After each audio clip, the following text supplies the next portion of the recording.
গ্রীষ্ম এবং বর্ষার ফুল হচ্ছে গন্ধরাজ। যখন আপনার ছাদ বাগানে একটি গন্ধরাজ ফুল ফোটে তখন তার সুগন্ধে আপনার শুধুমাত্র ছাদ বাগানই না, আশেপাশের বাড়িতেও এর সুগন্ধ ছড়িয়ে পড়ে। অথচ অনেক বাগানি বন্ধুরাই এই গন্ধরাজ ফুল গাছের সঠিক পরিচর্যা করতে পারেন না, তাই ফুলও হয় না বা কুড়ি এলেও ঝরে যায়। আজকের শর্টকাট টিপসে আমরা গন্ধরাজ গাছে প্রচুর ফুল ফোটানোর টিপস শিখব।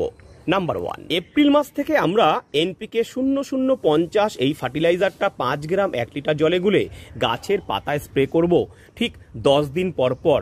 নাম্বার 2, প্রত্যেক মাসে একবার করে 1 ফোঁটা বুস্টার 2 আমরা গাছের পাতায় স্প্রে করে দেব। আর কুড়ি এলে আমাদেরকে দিতে হবে মোবোমিন 1.5 গ্রাম 1 লিটার জলে গুলে প্রত্যেক 10 দিনে একবার।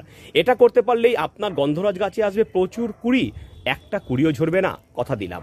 এইরকম শর্টকাট টিপস রোজ পেতে সাবস্ক্রাইব করুন স্বাদের ছাদ বাগান ইউটিউব চ্যানেল। ধন্যবাদ।